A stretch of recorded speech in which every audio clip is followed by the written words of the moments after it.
बिस्मिल्लाहिर्रहमानिर्रहीम। अस्सलाम वालेकुम। आज का जो टॉपिक मैं आपके लिए रिसर्च का लेके आया हूँ वो है रिसर्च गैप क्या होता है।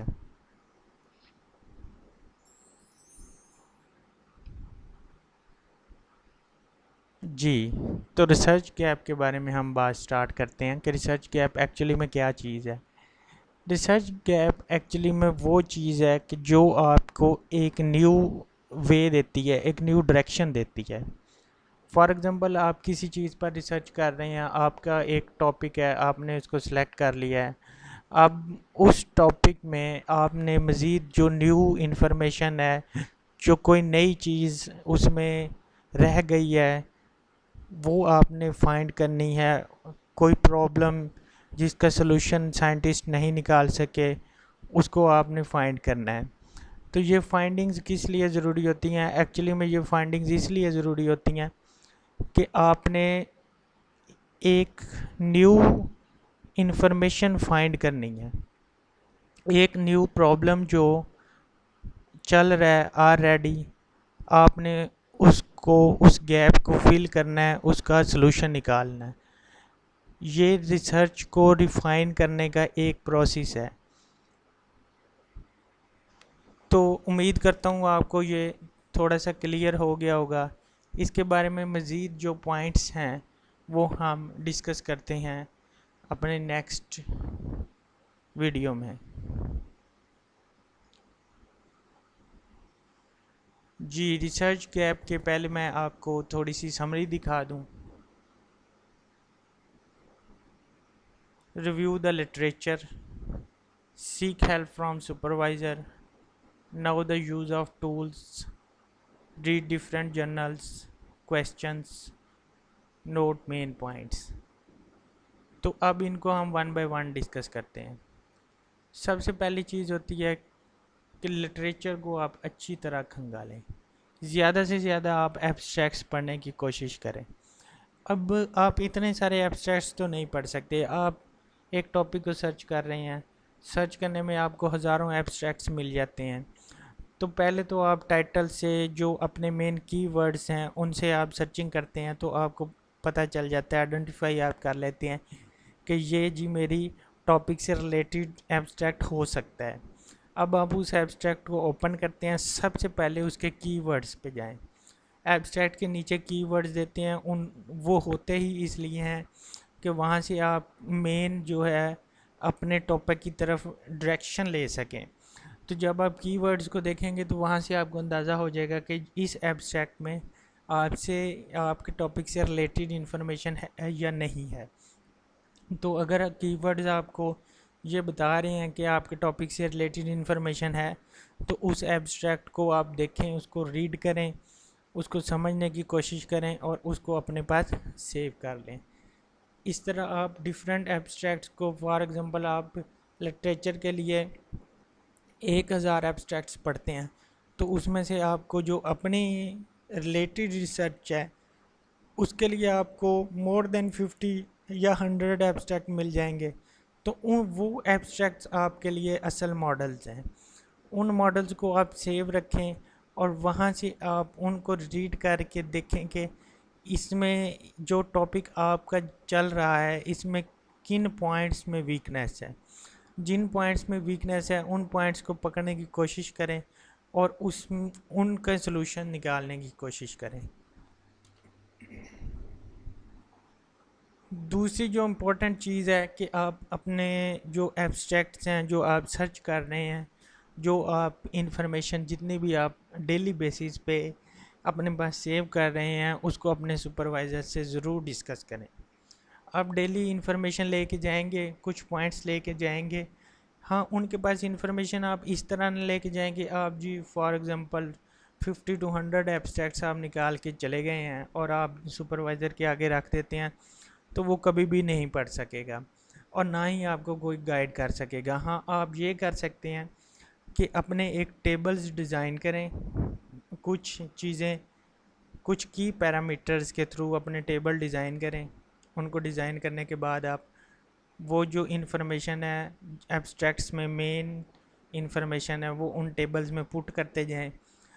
आप एक या दो पेजेस का टेबल तैयार करें, उनमें फिर आप अपने सुपरवाइज़र के पास वो 2 पेजेस लेके जाएँ। आप उनको बताएँ कि जी आपने 1000 जो हैं पेपर्स रिव्यू किए हैं, उसमें से आपको ये 50 या 100 जो हैं अपने वर्क से रिलेटेड मिले हैं।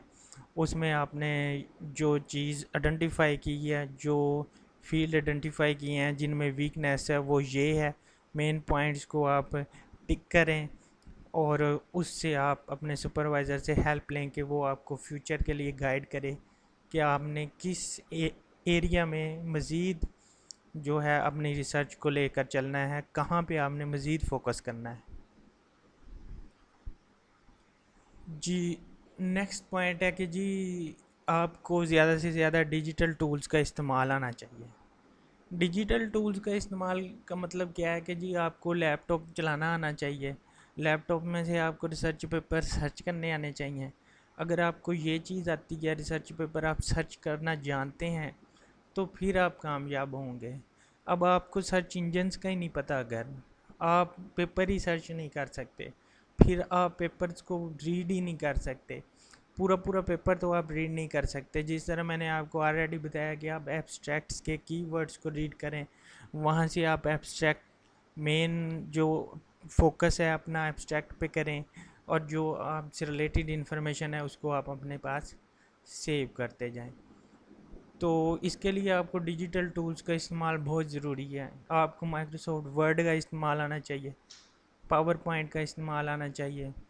उसके अलावा जितने भी आपकी स्किल्स हैं, बेसिक स्किल्स हैं, जिसमें रेफरेंस है, राइटिंग कैसे करनी है, रीफ्रेजिंग आपने कैसे करनी है, ये सारी चीज़ें आपको लाजमी आनी चाहिए।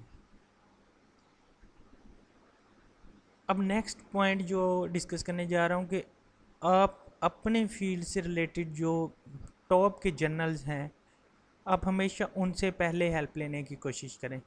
एक बात ये है कि वो ऑथेंटिक जर्नल्स होते हैं, और दूसरी बात ये है कि वहाँ से आपको इन्फॉर्मेशन अच्छी मिल जाती है। तो जितने पहले आप एक लिस्ट तैयार करें कि जी आपके फील्ड के जो टॉप जर्नल्स हैं वो कौन से हैं। और इसका दूसरा बेनिफिट आपको ये होगा कि आप जब रिसर्च पेपर अपना भेजने लगेंगे, तो आपके पास एक लिस्ट होगी जर्नल्स की। वहाँ से आपको पता चल जाएगा कि आप किस जर्नल में अपना पेपर भेज सकते हैं।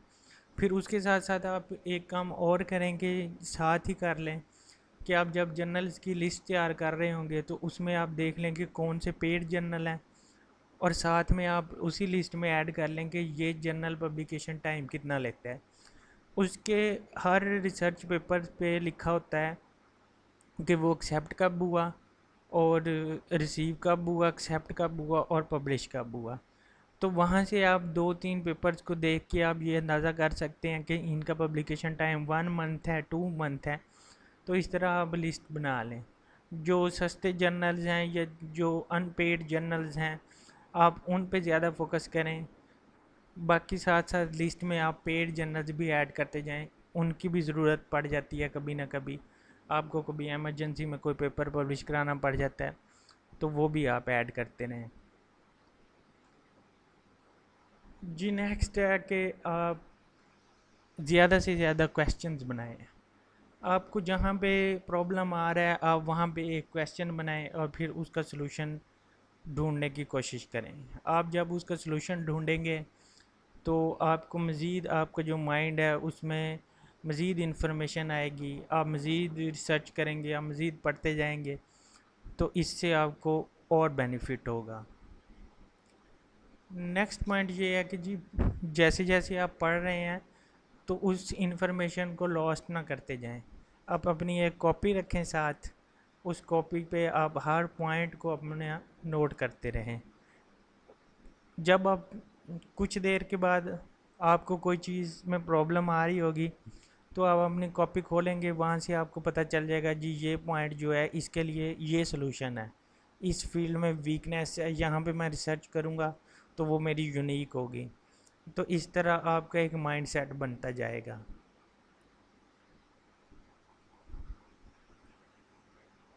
उम्मीद करता हूँ आपको ये वीडियो अच्छी लगी होगी। तो मेरे चैनल को सब्सक्राइब कीजिए और रिलेटेड पर्सन से शेयर करना मत भूलिए।